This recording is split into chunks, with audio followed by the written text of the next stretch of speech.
With the release of eFootball 2026 version 5.0, there are a lot of new players to the game. As such, we thought it imperative to make a set of guides to help you with that journey. This guide is for you, the new players, especially those who are free to play. The first thing to consider as a new player is what platform are you going to want to play on. The game is currently available for mobile, PC, Xbox, and PlayStation. Personally, I'd say download it on whatever you have, but if you have the option, PC is the obvious best platform to play the game on as a fully free-to-play player. The reason for this being the packs system. Every year, Konami releases packs for their ambassadors. These packs include 11 players, including defenders, midfielders, and forwards. They also pack in XP and other goodies. On every other platform, excluding the PC, you're only able to get these by spending real money. PC users, on the other hand, are able to save up in-game eFootball coins and purchase these packs over the course of 365 days, thus mitigating the need to spend money while acquiring a relatively competitive team in the process. This year, those ambassadors include the usual Lionel Messi pack and one for Lamine Yamal. Unlike last year, they also chose to include a manager pack for Jose Mourinho with 2 additional players and a bit less XP. The second thing that new players are going to want to consider is that the events are mandatory for free to play. Every week, Konami has 2 PvP events that reward you with 50 eFootball coins each for winning just the first match. You're going to want to do these weekly to save towards those aforementioned packs. You're also going to want to do the Versus AI events too for 1 free spin of the Player of the Week pack. Other AI packs include nominated contracts, which we'll get into a bit later, XP, GP, position trainers, skill tokens, and random booster tokens. These are all useful resources and you're going to want to get your hands on those as well. The next and probably most important thing that all new players are going to want to know, not just free-to-play players, is the right way to skill train your players. One of the beauties of eFootball is that you can take a very average player and turn them into a game-winning monster just by leveling and the skills you teach them. Take my Mohamed Kudus for example here. He's a right mid forward who is capable of playing all across the front line.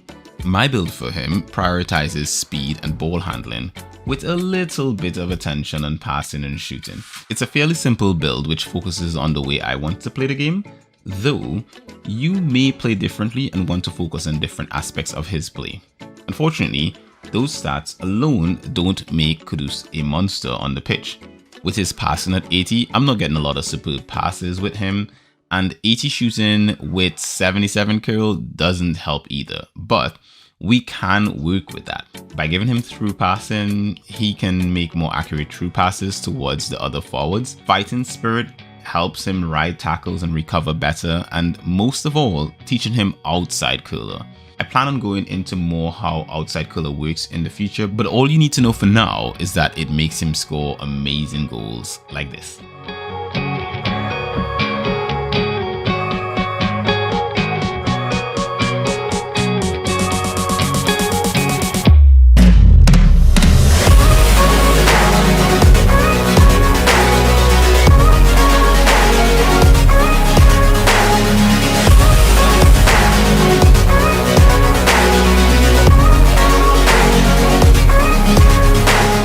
So how do you train your players with the skills you want?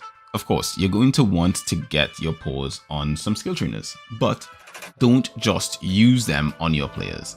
These things are random, and if you get the wrong skills, which you will, it will just be a waste of time getting them. After getting some skill trainers, your next task is to get yourself the player Raquel Lombardi. He's a free player you can get from the standard players menu by sorting the players by price, lowest to highest. Sign about 10 of him and use 1 skill trainer on each. It will give you random skills that you can then transfer to your desired player using the player fusion system. To do this, you'll need to locate the player you want to teach the skill to, Then select the player details. From there, select player actions, player fusion, filter, then add skill. From that menu, select the skill you wish to transfer. As long as Lombardi has that skill, he will appear and you can transfer it. You can do this up to 5 times per player. And if done correctly, you can compete with teams like this, So, nominated contracts. You didn't forget about that, did you? I didn't. These are very useful to new players, and you should strive to get a few of these each season. The 5-star ones are the ones you're really going to want to get. Sometimes there are some good 4 stars that fill in a gap, but 5 star is where it's at. With the 5-star nominated contracts, you can sign great players like Rodri and Eder Militao at the time of publication. These change from season to season, so keep your eyes out for gems. They do expire though, so also keep their expiry date in mind. In the future, I plan on listing and ranking the nominated players you should get, so subscribe for updates on that. Now, so far, we've been covering the things you should be doing as a beginner, but here's one you should avoid. As a free-to-play player, do not, and I repeat, do not spend a coin on the Epic, Showtime, and Player of the Week limited draws. You're highly unlikely to get anything you want in the former, and the latter includes players who you can't alter in any way.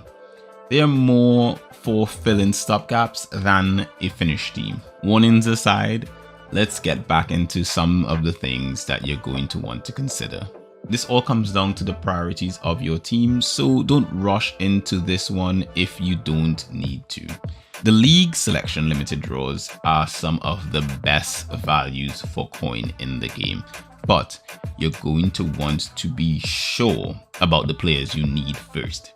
This is a random draw, so you could end up using 11 coins just to get the player that you want. It's more advisable to use this if there are multiple players in there that you want, or if you really need a particular player and are willing to risk 11 coins for them. At the time of publication, the English August 25 set has a lot of great players in it that should suit a free-to-play team. Kudus is obviously one I highly recommend, but also Kyle Walker and Kai Havertz. Maybe I can rank these players in order. Let me know if that's something that you'd like to see in the comment section below. Last but not least in our little guide is to complete as many of the missions as possible. It's the bread and butter of free-to-play. Most of you may have noticed the startup campaign, but there are also other objectives you should strive to complete.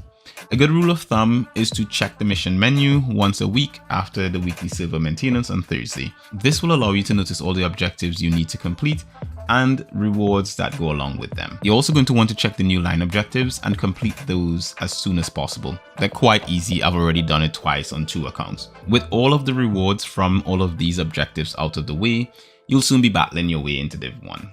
And with that, thank you for taking the time to consume our guide.